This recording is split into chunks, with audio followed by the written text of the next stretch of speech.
할렐루야. 말씀의 제목을 따라해 볼까요? 부활의 기쁨을,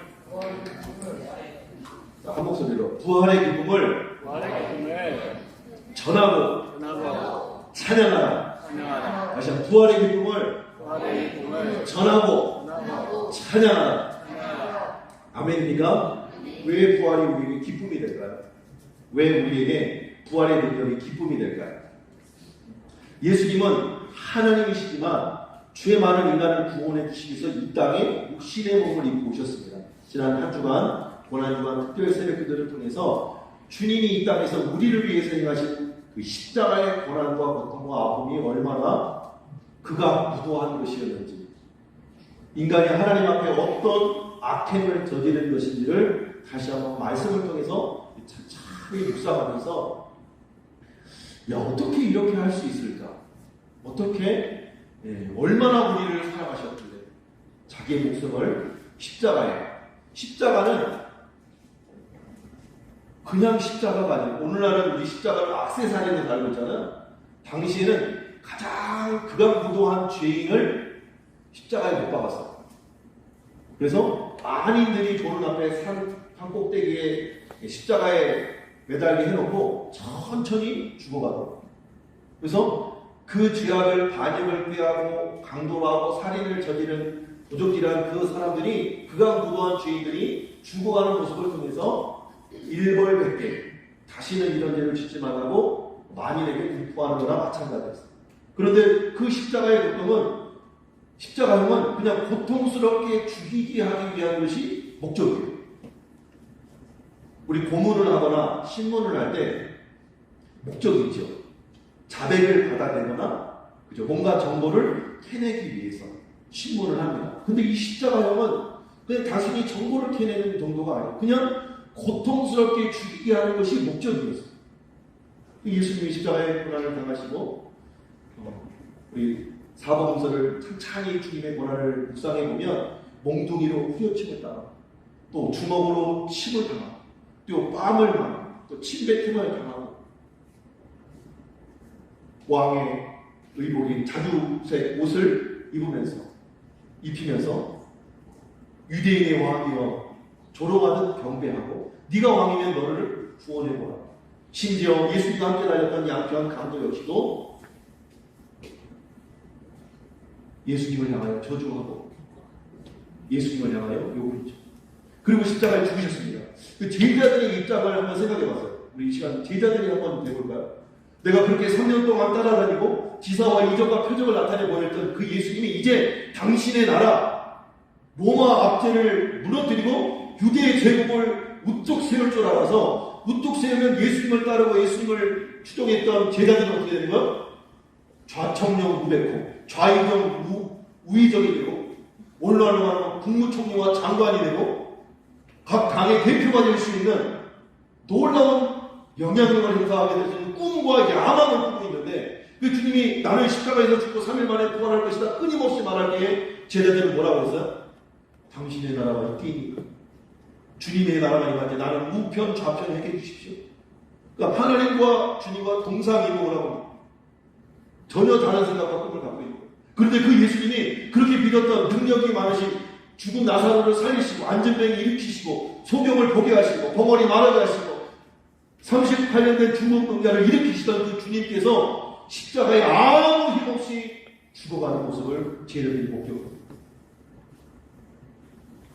여러분 생각해 보세요. 여러분이 저를 믿고 함께 개척을 했는데, 제가 오늘날 갑자기 죽는다고 생각해요.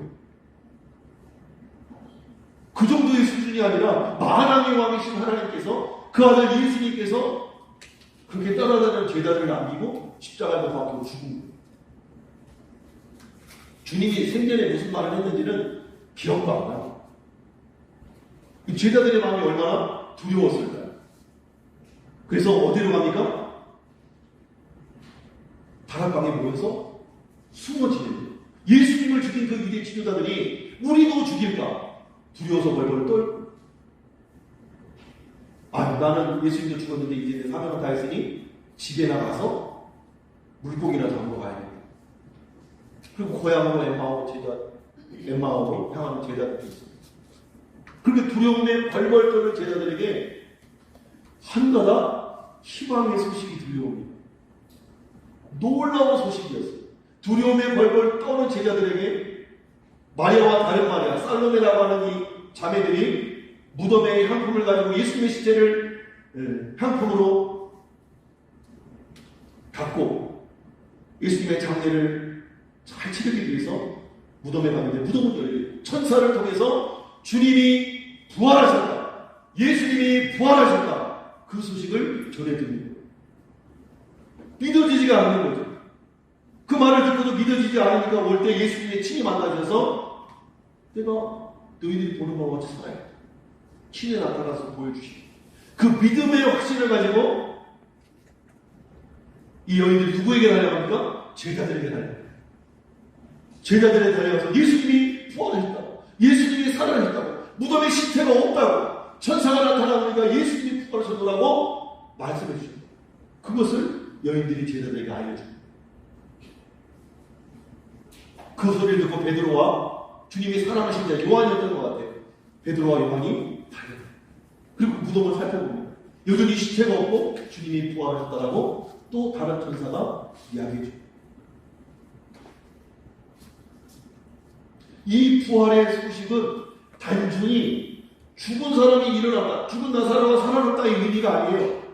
제자들이 주님의 부활의 소식을 듣는 순간 무엇이 생각났겠어요? 주님의 말씀이 생각났겠죠. 주님이 생전에 뭐라고 하신 제자들에게 내가 죄인의 손에 넘겨져서 십자가에 못 박혀 죽을 것이다. 그리고 3일 만에 부활할 것이다. 끊임없이 반복적으로 말씀하셨던 그 주님의 말씀이 생각납니다. 그리고 이들 마음 가운데 무엇이 생기니까? 믿음이 생겨납니다. 하나님이 진짜구나. 예수님이 진짜였구나. 나는 부활이요 생명이라고. 나는 길이요 진리요 생명이라고. 나는 생명의 떡이라고. 나로 말미암지 않고는 아버지께 볼 자가 없다고 분명하게 말씀하셨는데 그 말씀이 제자들의 생각과 마음 가운데 떠오르는 거죠. 그리고 이제 주님을 위해서 목숨도 아깝지 않는 두렵지 않은 인생을 살아가게 되죠. 여러분 제자들의 마음이 믿겨지시나요? 이후에 찬송은 어떻게 드릴까? 율동은 어떻게 드릴까? 그것만 생각하시나요? 이 제자들의 마음을 한번 생각해 보세요.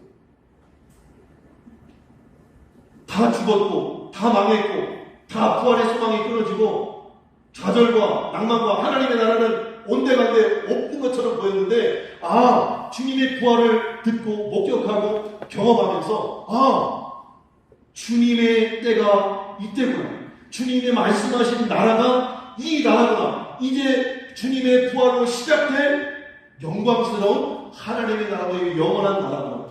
내가 이제 그 나라를 위해서 살아갈 때에 내가 죽어도 나를 다시 살려주실 수 있는 분이 하나님이시겠구나. 그 사실을 가슴 깊이 깨달았습니다. 두려움이 사라지고 용기가 생깁니다. 예수님의 이름을 위해서 담대하게 복음을 전하다가 목베이를 당하도 사지가 찢어도 죽여져도 십자가에 못 박혀 죽어도 거꾸로 십자가에 못 박혀 죽어도 주님을 담대하게 전할 수밖에 없었던 믿음이 그들에게 주님의 부활의 소식을 듣고 보고 경험함을 통해서 알았던 거예요. 이들은 주님의 부활을 목격하자마자 주님을 전할 수밖에 없었어요.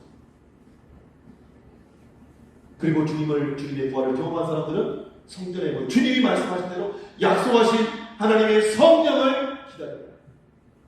성전에 모여 하나님을 예배하고 기도하고 하나님을 찬송해보라고 오늘 우리가 함께 읽은 본문 말씀에 말씀하고 한번 볼까요?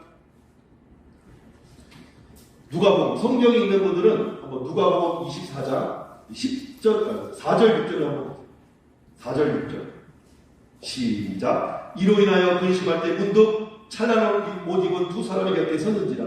여자들이 두려워 얼굴을 땅에 대니 두 사람이 이르되 어찌하여 살아있는 자를 죽은 자 가운데서 찾느냐. 여기 계시지 않고 살아나셨느니라. 아멘.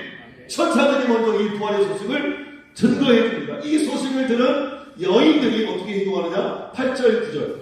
시작. 그들이 예수의 말씀을 기억하고 무덤에서 돌아가 이 모든 것을 11사도와 다른 모든 이에게 알리니 증거했다.